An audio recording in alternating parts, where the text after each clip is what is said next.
হযরত খালিদ বিন ওয়ালিদ রাদিয়াল্লাহু তাআলা অনেক বড় যোদ্ধা ছিলেন, ফাইটার ছিলেন। জীবনে কখনো উনি হারের সম্মুখীন হয় নাই। যতটা যুদ্ধ অংশগ্রহণ করছে ততটার মধ্যে আল্লাহ বিজয় দান করেছে।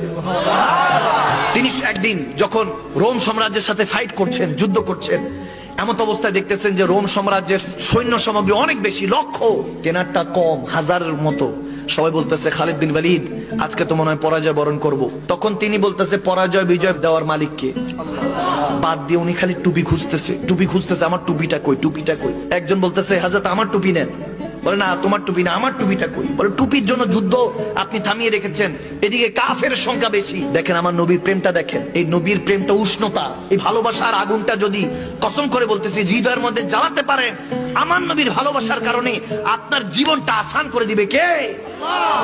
যখন খালিদ বিন ওয়ালিদ টুপি খুঁজতেছে, বলে আমার টুপি নেন, বলে না তোমার টুপি তো রহস্য না, রহস্য আমার টুপির মধ্যে। যখন এরকম খুঁজতেছে হাদিসের মধ্যে এরকম এসেছে আবু উবাইদা বিন জাররা রাদিয়াল্লাহু তাআলা মদিনার মধ্যে ছিলেন, ওদিকে খালিদ বিন ওয়ালিদ অনেক দূরে যুদ্ধ চলতেছে।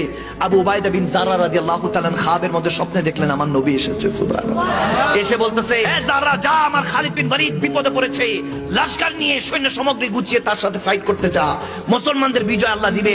যখন এটা শুনলো তিনি তাড়াতাড়ি সবাইকে নিয়ে, যে আমার নবী খাবের স্বপ্ন যোগে আমাকে দিদার দিয়ে আমাকে হুকুম দিয়েছে। নবী সুরত কখনো শয়তান নিতে পারে?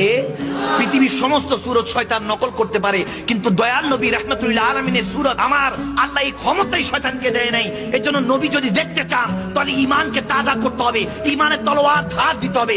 মনে রাখবেন দুনিয়ার সমস্ত তলোয়ারের ধার একদিকে হয়, কিন্তু ঈমানের তলোয়ারের ধার দুই দিকে হয়। কাটতে কাটতে পরিবার পরিজন দুনিয়াদারি সব কাটতে কাটতে আপনাকে নবীর কদমে পৌঁছাইতে হবে। যখন উবাইদা বিন জাররা তিনি তখন আমার নবীর হুকুমে লশকর নিয়ে যখন যাচ্ছেন, দেখেন তেনার সৈন্য সামগ্রীর সামনে হালকা পাতলা করে কি জানি একজন ঘোড়া নিয়ে দৌড়ায় যাচ্ছে। তিনি ইশারা দিলেন থামছে না। তিনি তখন তেনার লশকর নিয়ে, তেনার সমস্ত সৈন্যবাহিনী নিয়ে সামনে গিয়ে তিনি দাঁড়ালেন। দাঁড়িয়ে বলতেছেন কে? দেখতেছে যে ওই ঘোড়ার মধ্যে একজন খাতুন, একটা মা বসা। খাতুন পর্দা নিশিন ছিলেন। বলতেছে কে গো মা আপনি? বলে আমি হলাম খালিদ বিন ওয়ালিদের স্ত্রী। বলে তেনার স্ত্রী, তেনার ওয়াইফ। বলে মা গো আপনি কোথায় যাচ্ছেন? বলে আমি ঘরের মধ্যে কাজ করছিলাম। খালিদ বিন ওয়ালিদ আমার স্বামী সবসময় যুদ্ধের জন্য যখন বের হয় আমার আল্লাহ রাসূলের নাম নিয়ে বের হয়, আজকেও বের হয়েছে, যুদ্ধে অংশগ্রহণ করেছে। আমি জানি না তেনার হার হয়েছে না জিত হয়েছে, কিন্তু আমি হঠাৎ করে লক্ষ্য করে দেখলাম তেনার পরিধিত একটা টুপি আছে, টুপিটা তিনি ঘরে রেখে গিয়েছে। তখন মনে হলো এই টুপিটা তেনার প্রয়োজন হতে পারে। দেখেন ওয়াইফ কেমন কেমন জীবন সঙ্গী। হাইয়াল সালাহ হাইয়াল ফালাহ বলার আগে, ফজরের আগে যদি জীবন সঙ্গিনীটা এরকম হয় যে আপনাকে ডেকে তুলে দেয় যে আপনি সহজ জান্নাতে থাকতে চায়, সেই তো আসল জীবন সঙ্গিনী। খালিদ বিন ওয়ালিদের স্ত্রী বলতেছে আজকে ওই টুপিটা রেখে গিয়েছে, আমি যেন টুপিটা নিয়ে যাচ্ছি যাতে তিনি যুদ্ধের মধ্যে জিত হাসিল করতে পারে।